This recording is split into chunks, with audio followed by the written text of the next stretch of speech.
Good evening, I'm Adrienne Arsenault. And I'm Andrew Chang. Tonight, Ontario declares another emergency and new restrictions. We are at a dangerous point. Does the response match the danger? It's important that this be dealt with in a way where the public can see how serious this is.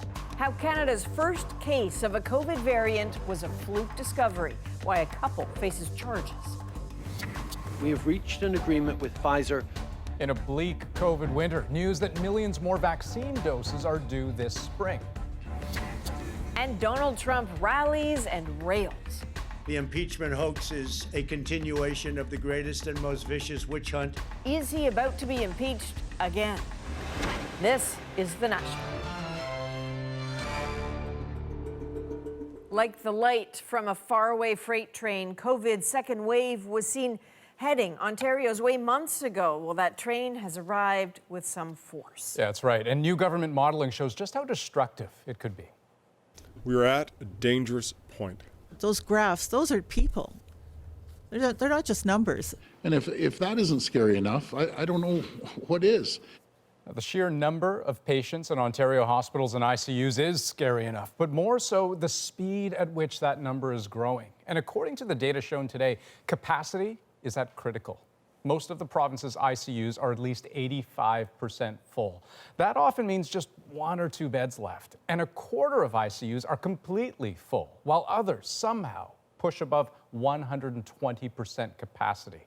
And as Magda Gabrasalasa shows us, the province is still expecting worse. In the ICU, today's modeling is measured in suffering.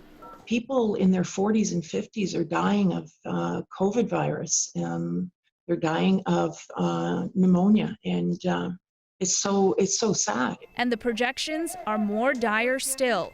Daily death rates that could double next month to 100 a day. The number of cases in Ontario is growing between 3% and 5% almost every day. By next month, up to 40,000 could be infected per day. The case scenario fueled by fears that the virus variant first found in the UK may be spreading here. Effective immediately, Ontario is declaring a state of emergency. Premier Ford issued a stay-at-home order. Again, people are being told to go out only for essential purposes. That includes groceries, visits to the doctor, and exercising. Going to work deemed essential is allowed. When it comes to enforcement, we're allowing more police officers, more bylaw officers to implement fines for bad actors. But critics say not much has changed. Not only is the modeling that they showed us earlier extremely scary, but the lack of new measures by this premier is absolutely horrifying. Non-essential shops can still do business with some limitations. Construction will continue at some sites, and outdoor gatherings are not banned, but limited to 5 people. So clearly these restrictions don't go far enough. And there will be consequences, says this doctor. At the very least, he expected to hear there would be a travel ban between regions. To try to protect the regions that currently have better control of the virus versus the regions that are totally out of control. To get cases under control, the province is rapidly running out of time.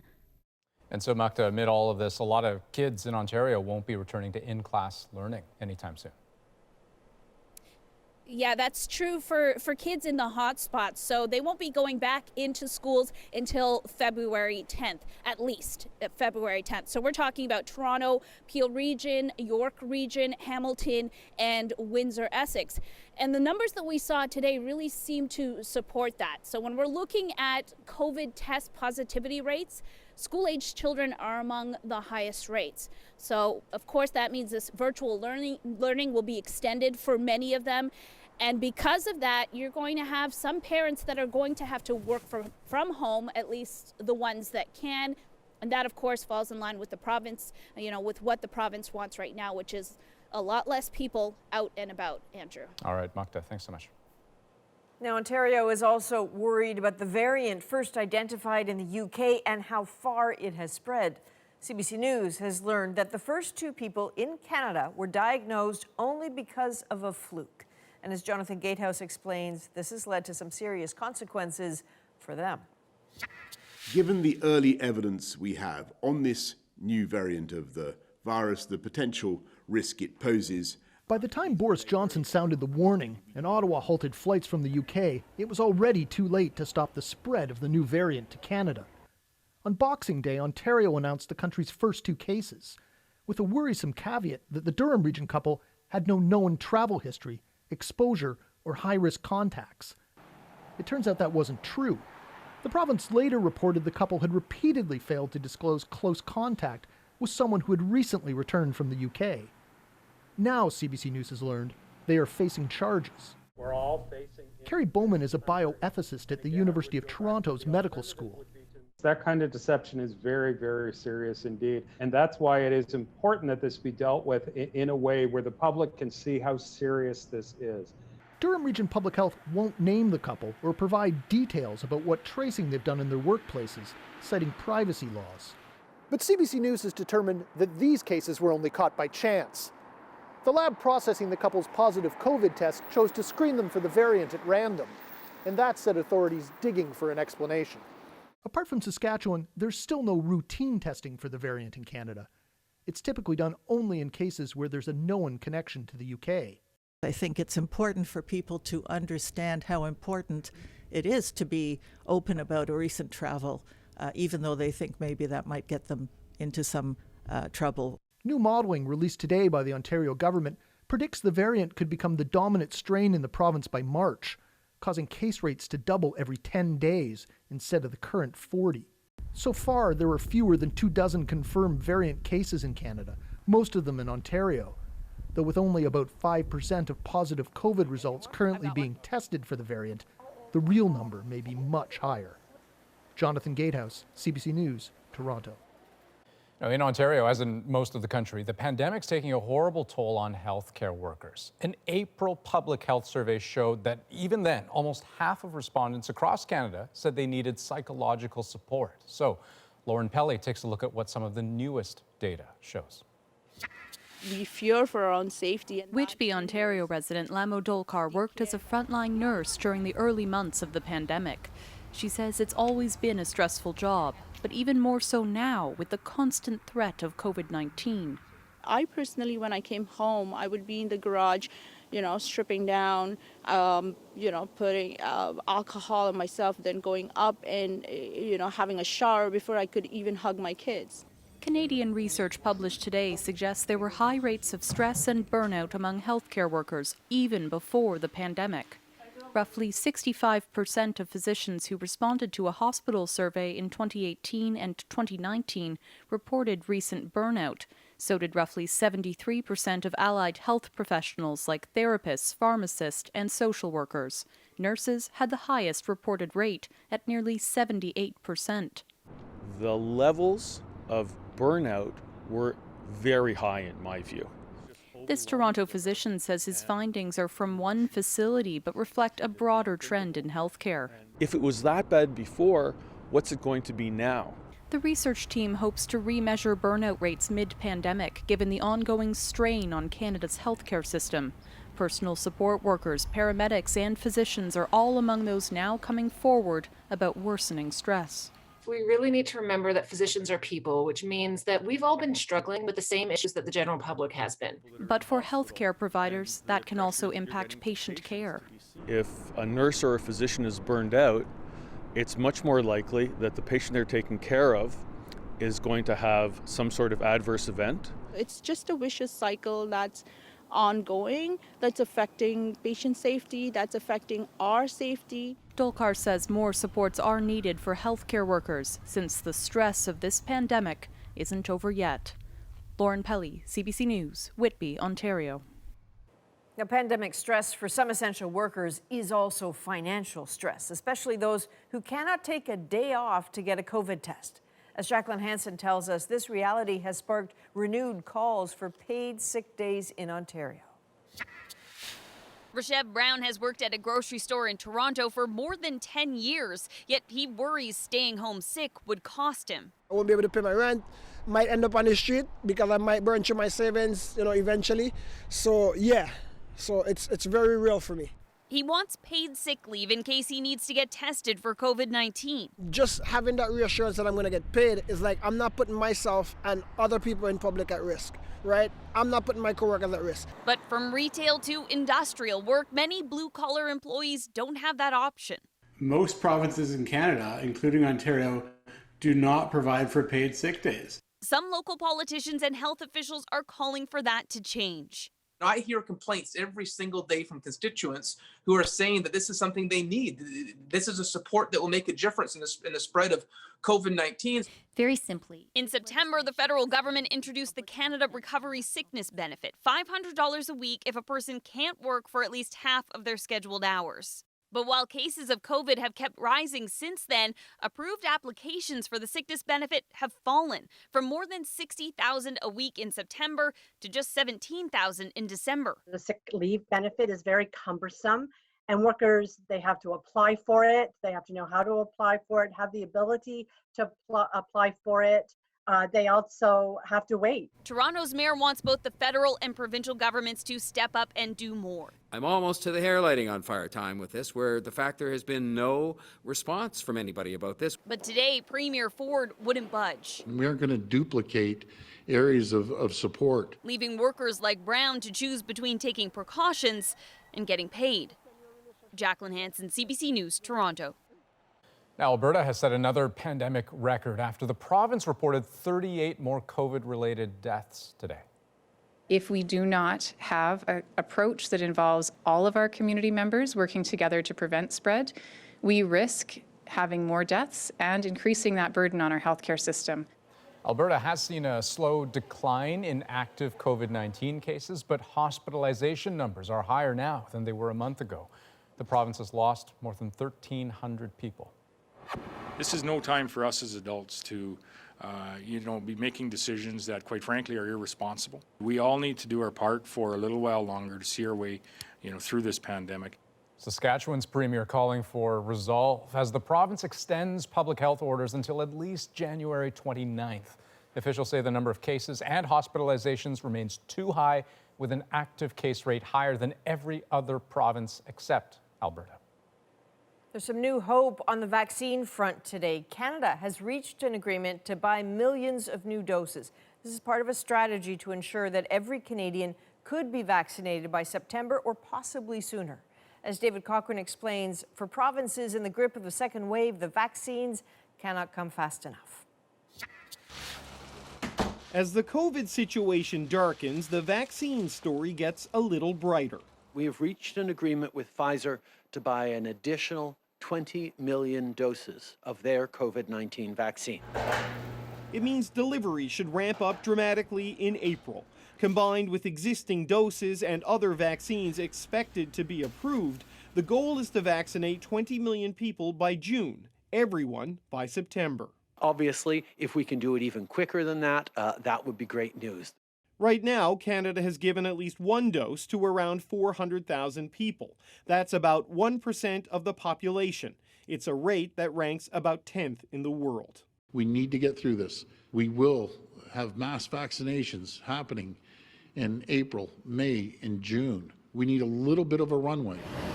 That runway looks endless for provinces dealing with a second wave, while vaccine deliveries from the federal government remain relatively small. Alberta has even mused about securing its own supply. I've asked our legal folks to look at whether, if the federal government is not going to procure other vaccines that go to market, whether provincial governments can do so on their own.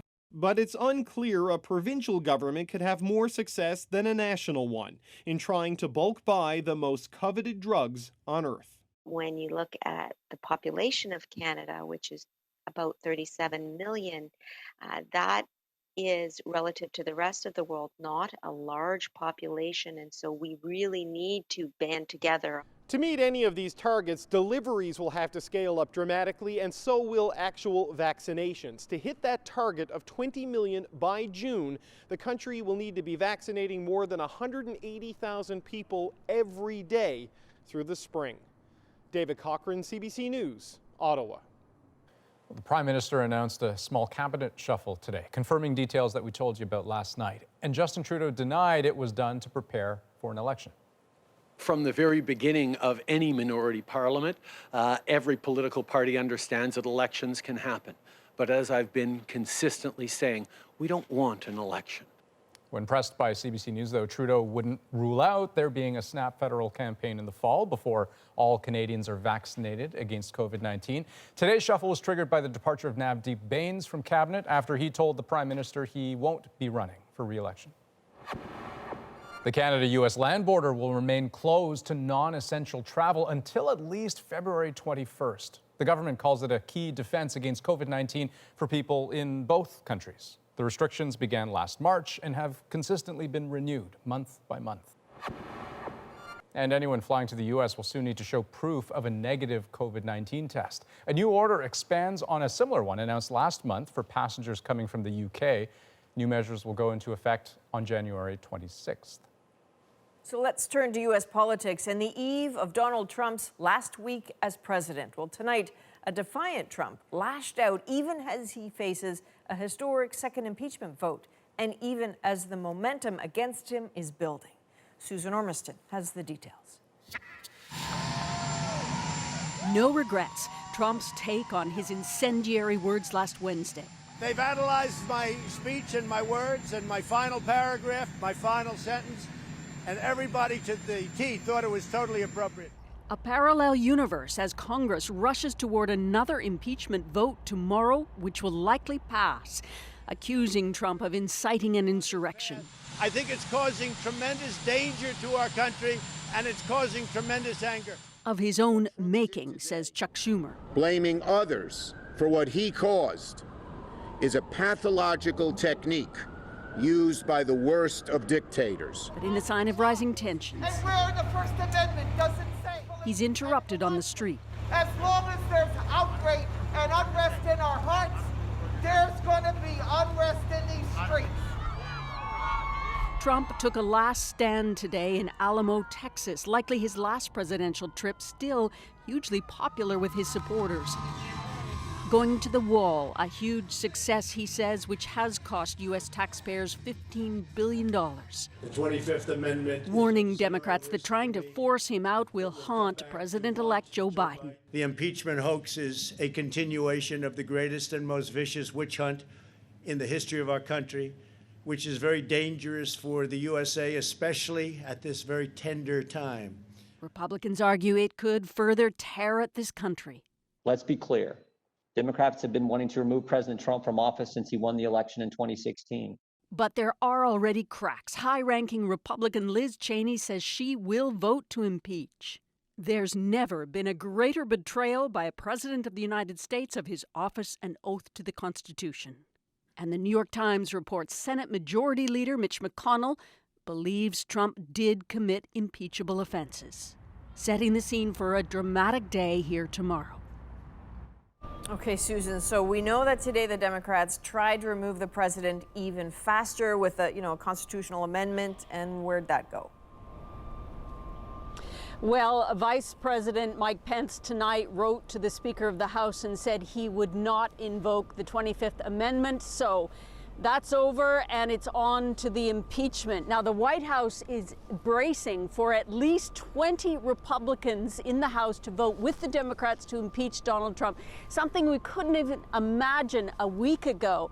And here in the Capitol, police are hardening security. It's pretty much deserted down here. There's more fence going up every hour as the FBI is monitoring online threats saying if President Trump were to be impeached again, there could very well be more violence, Adrian. All right, thank you, Susan. Susan Ormiston in Washington tonight.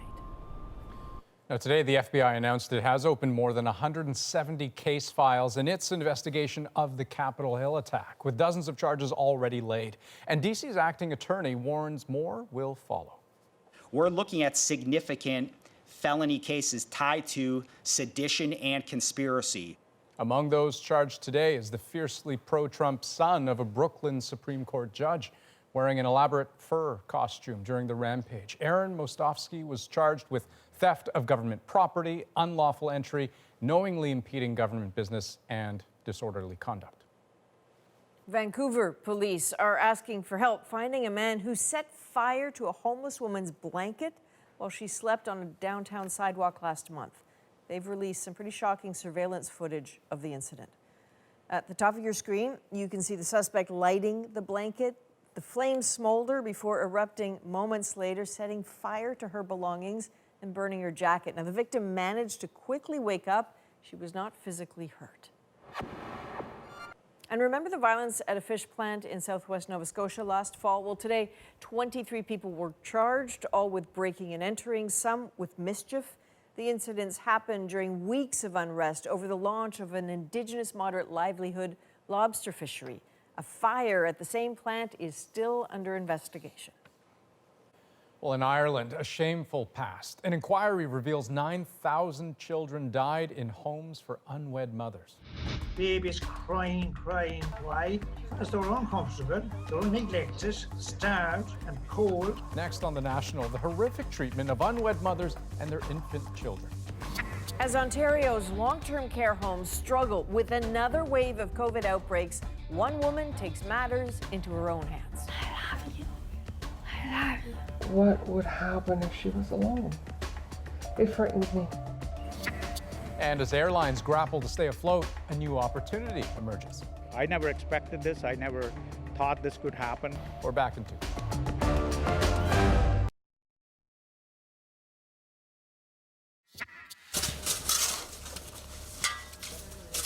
Look at that. Central Spain continues to dig itself out after a weekend of really heavy snow. A very tough job when you see what it looked like just 3 days ago. More than 25 centimeters fell on Madrid. That is the most in half a century. And after that punishment, today the region was plunged into a deep freeze, further disrupting travel plans for thousands of people. Many remain stuck at airports.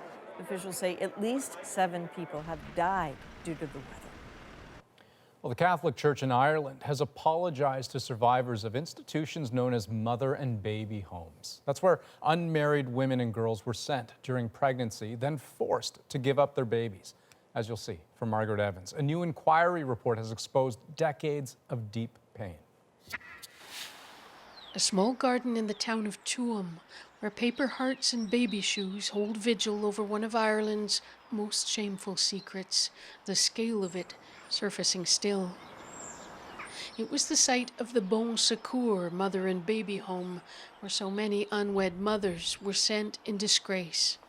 PJ Haverty was one of the children born there and then taken from his mother. It was always the woman that was to blame.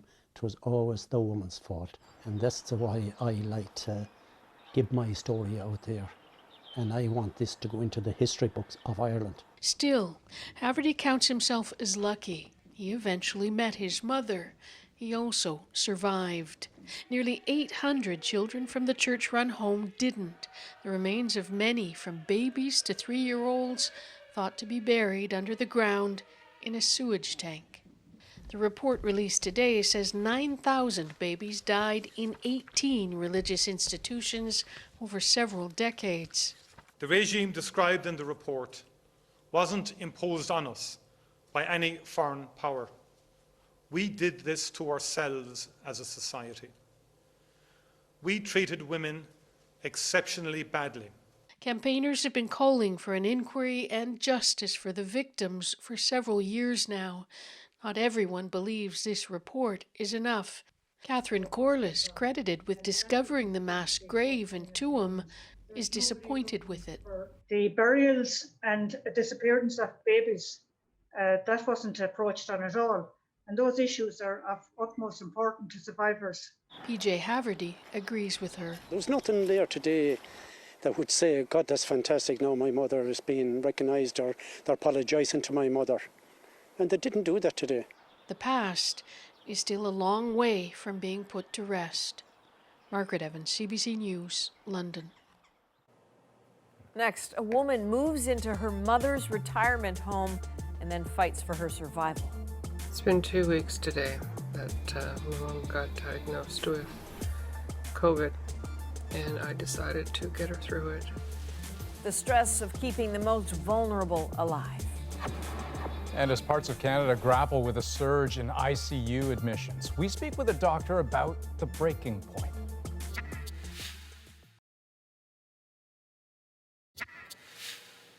Welcome back.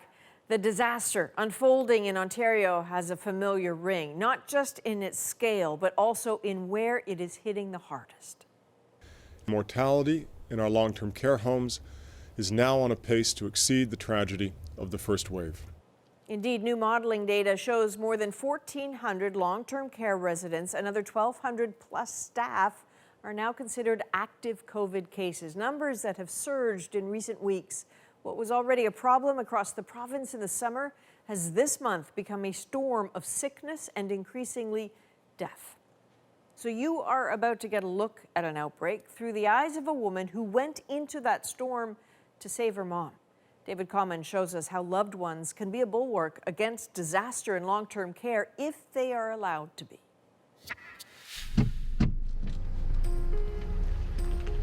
Mary Sardellas knew in order to save a life, she'd have to risk her own. With COVID inside Park Place retirement residence, her 98-year-old mom infected and staff overwhelmed, Mary stepped into the outbreak, something most homes still won't allow, and she stayed to help. Hi there, okay, I just have a series of questions for you. Yes? It is a bold choice to move into a senior's home in the middle of a COVID outbreak. There is no choice. If this woman is going to live, be it with her language and hearing disability, she will be isolated, unable to communicate with anybody. She won't make it. And so I have to do what I have to do. I don't have a choice. You moved in. I moved in. And you became her primary caregiver. 24/7. And it was 24/7. And what effect did that have on care? For my mom, zero. It didn't impact her because you were there? Because I was there. Because what if you hadn't been? She wouldn't be alive. You can ask any of them in there. You can ask any of the nurses who have said it, any of the PSWs that said it, she wouldn't be alive. You're that certain? They're that certain. While seniors' homes have been ground zero for COVID, seeing inside during an outbreak is a rarity. Hi, this is me in a closet in my mother's seniors residence. Mary kept a video diary showing her fight for her mom's survival. There she is. Hoping not to become infected herself. The last thing I need is to get COVID. Taking care of her defeats the entire purpose, so everything gets wiped down. She goes to the bathroom, boom, everything. When the PSWs come in, everything gets redone. The handles, the light switches, the everything. It just non-stop. It's no man's land here. Like, nobody wants to come on the second floor. Welcome. Okay, that's good. Yes, I love you. I love you. I love you too. She's not eating. I'm literally calculating and trying to figure out what am I going to throw together to get her to eat. Okay, shh. I just got to do this, Mama. Her breathing's labored still. The amount of times I've had to get up tonight to give her something. Oh, even just sips of water, and oh boy, she's so thankful. What would happen if she was alone? It frightens me. I know. There we go. Hey, right on, 35.7. Yeah, she's definitely turned a corner. After 2 weeks of around-the-clock care from her daughter, it's a promising sign for Vula. It's 35.7? That's fantastic. But that relief is fleeting. COVID is a wicked roller coaster with bouts of delirium suddenly taking hold. It's getting harder. It's been 2 weeks today that my mom got diagnosed with COVID, and I decided to get her through it, and she's gotten through it. But I am officially burnt out. Mary is beat and calls an ambulance for help. I'm going home. My mom's in the hospital. The ambulance came to take her. It wasn't a pretty situation with the ambulance. She was very, very combative, striking out. I'm not happy to be going home. I miss her already. I hope she's okay at the hospital. Getting her mom this far has been a battle, but for relatives in other homes across Canada, the fight has been for access. At the beginning of the pandemic, family members, caregivers were locked out of long-term care homes, retirement homes. What was the consequence? So without them there's a reason why we saw such drastic deterioration and many deaths that were not just from COVID alone. Vivian Stamatopoulos is a caregiver researcher at Ontario Tech University. They provide everything from personal care to, basic activities of daily living. We're talking about helping people to eat. I mean, we could have prevented a lot of those, malnutrition and dehydration deaths from just having family in place. And you were outspoken about getting caregivers back in. Why? Why so passionately on that subject? Because I know how important they are. I had a loved one in a long-term care facility, and I saw for myself how there was never enough staff around. Staff were running on their feet. They were always burnt out. They were always overwhelmed. There was just never enough people. As we get deeper into this second wave of COVID, many provinces are still saying homes should shut out family altogether. The provinces that didn't have quite the first wave we did are using that knee-jerk response to just close everything down. And they think, erroneously, that you can place this iron ring around homes. You cannot do that. Mary believes her mom's survival is directly tied to getting outside help into the retirement home. She's back there now, recovering well after a week in hospital. Mary doesn't sleep at this home anymore, but visits daily to help her mom. As long as she wants to be alive, I will do everything to keep her alive. But Mary knows if her mom caught COVID last spring, when homes were locked down, extra caregivers like her would have been kept out. When family are there, they drop off everything, we take care of everything. They don't come in the room, they're saved in exposure for their own good, but I have saved them from entering my mother's room and going into the non-COVID person. There's a win-win to allowing family in the room. But they would argue that they are protecting the people who live there by keeping... You want to protect them? Let the family in. We are a solution, not a problem. She's coming out for fresh air, first time in almost 4 weeks. Mary hopes what she was able to do will at least be an option for others, a needed part of care during COVID.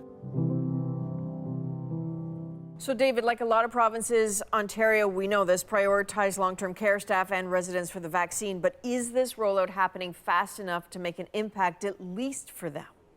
Really depends on where you are. Here at Tender Care, more than 70 people dead at this Scarborough long-term care home. They've now been immunized just in the past couple of days, but it's because of where they are and how badly they've been hit. If you're in the Greater Toronto area, much more likely to have got the shot. Not in that area, in one of the other 28 public health areas that are in outbreak, not going to be getting it as quickly. David, how could the second wave be worse in long-term care, given that everybody knew it was coming? Yeah, lots of questions about that. Opportunity with the lull in the summer, perhaps that iron ring just not strong enough. Consider that it is worse now than in the first wave. 40% of the homes in this province now in outbreak. It is bad and getting worse. All right, David Common. Thank you, David. And still ahead tonight, a new flight plan to make it through the pandemic. More people want to get in. It shows you that cargo is all of a sudden, the business to be in. The Canadian airline, whose business is soaring.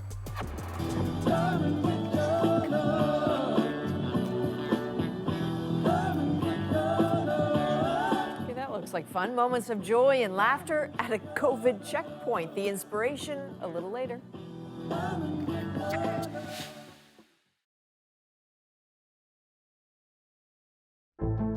I'm Jamie Poisson, and tomorrow on CBC's daily news podcast, Front Burner, the RCMP is now investigating a death tied to the massive COVID outbreak at the Cargill meat plant last spring. We'll hear why that's significant. Subscribe wherever you get your podcasts.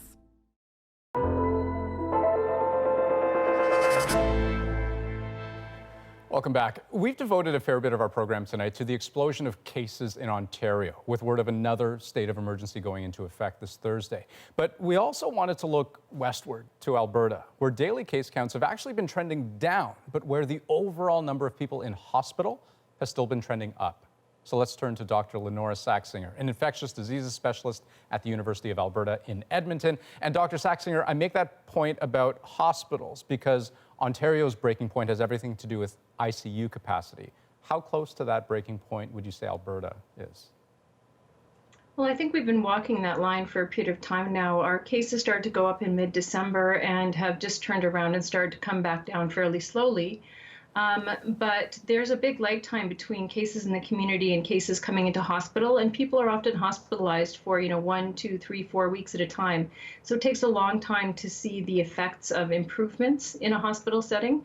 And we've really been running at extremely high capacity, and people are starting to get, I think, overworked, and the system is really straining at the seams. And I mean, there are ways to create capacity where there hasn't been capacity in the past, but I suspect it also means making some pretty difficult decisions at times. Right, so between finding beds and equipment is easy, finding staff is hard, and there's a kind of natural limit to the amount of good care you can provide to the level you want.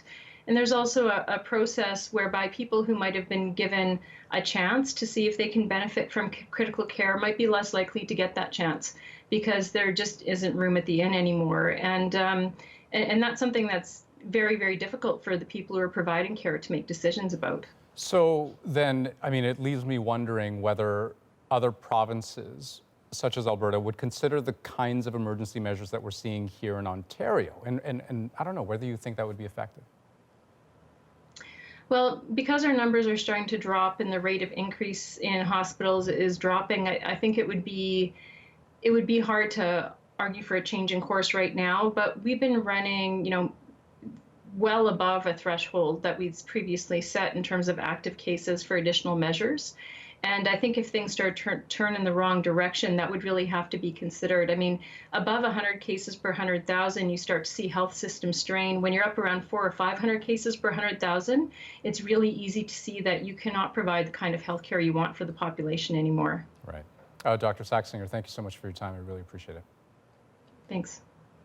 And hey, for all you folks at home, if you have COVID-19 questions for our doctors, you can message us directly on Instagram at CBC The National, or you can send us an email at covid@cbc.ca.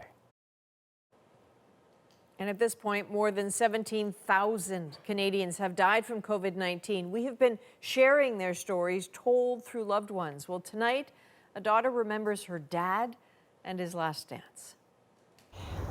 My name is Ellie Stein. My father, Richard Stein, died of COVID-19 on November 3rd, 2020. He was 80 years old. My mother tells the story that they first met at a dance. And at the time they met, they were both in college. My dad came up and asked her to dance.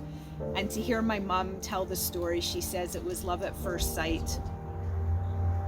Early on in their marriage, my dad, knowing that my mom loved dancing, bought her some ballroom dancing lessons. They continued to take lessons together for about 50 years. One of the things about my dad that was notable is he really loved the outdoors, staying in shape to be able to go to the mountains in the summer to hike and take wildflower photos. He was a neuroscientist, and his area of interest was studying how nerves conduct the impulses to the muscles and make the muscles work. Really, our family wasn't so aware of what happened in my dad's work life. He didn't really talk about it when he came home.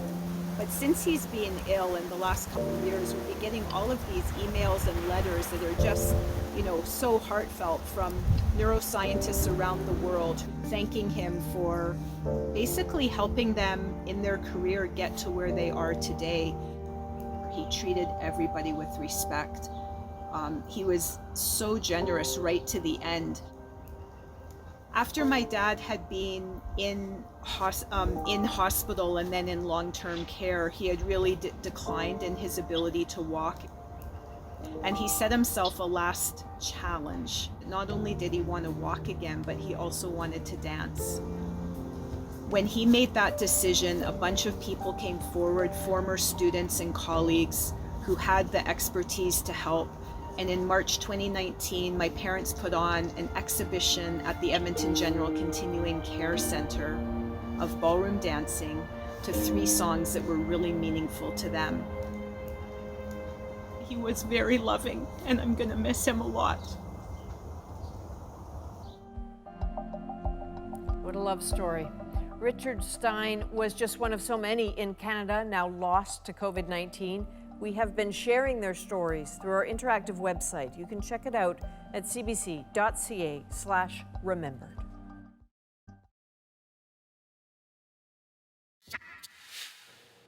Canada's biggest airline is dropping a number of destinations from its schedules, particularly in places that were already hard to reach. So as of January 23rd, Air Canada is suspending service to Yellowknife, Fredericton, as well as 3 flights to Newfoundland and Labrador, which leaves Labrador with just 1 regional carrier.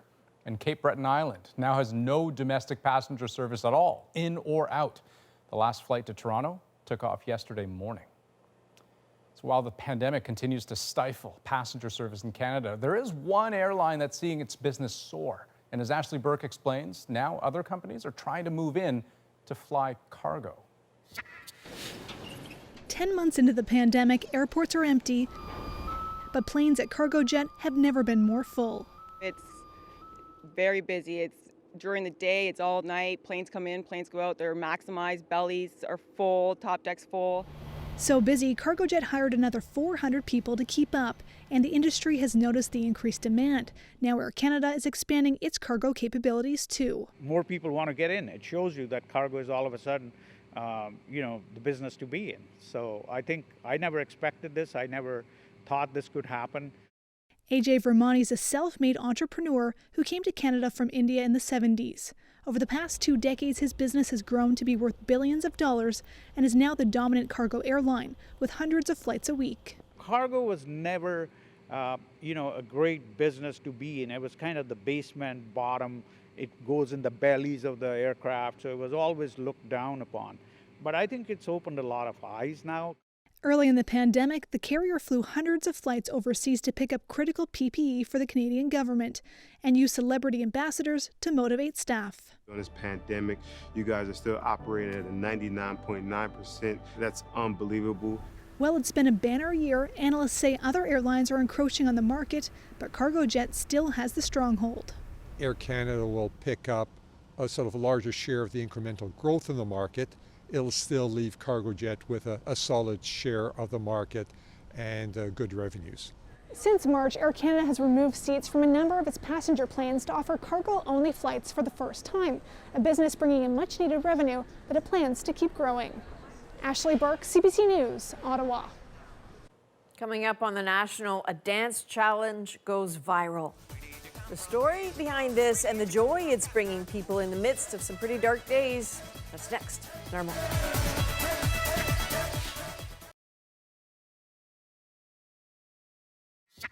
Where did you come from? Where did you go? Where did you come from, Cotton Eye Joe?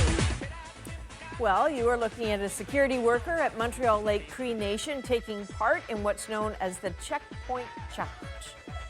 So the checkpoints ensure those entering the community live there and don't have any symptoms of COVID-19, but the dancing helps the security officers have a bit of fun in the meantime. And tonight, that's our moment. It's just started off like that, kind of like a friendly, fun kind of challenge to get people dancing, jigging, kind of out of their comfort zone. So we kind of wanted to challenge other First Nation reserve security to see what they got. And now there's videos popping up left and right. I was tagged in a video of one of my friends doing it, so I was like, okay, all right, bet. I was like, you guys want this smoke? I'm gonna show you, So I didn't think it would like blow up the way it did, because like right now it's already at like over 10,000 like views. It's so cool to see other First Nations get involved. Oh, this definitely pushed me out of my comfort zone. I'm definitely not a jigger dancer, but it's such a positive thing in our communities. As long as I made my family laugh, and if I can make other families laugh, then that's, good enough for me. So I can totally empathize with the idea of dancing being out of one's comfort zone. But the added challenge that he was telling us was that he was sort of struggling to remember the jigs that he was taught as a kid. But I don't know, to my untrained eye, it looks pretty good. It looks great. It's great to watch. It's great for JC. He says that he can't see his family, right, because of the pandemic. But he's connecting. Everybody is finding their ways to do it. And the longer this goes on, the more of you keep reaching out to us with stories like this. And we love it. Thank you for that. So it is the National for January the 12th. Good night. Good night.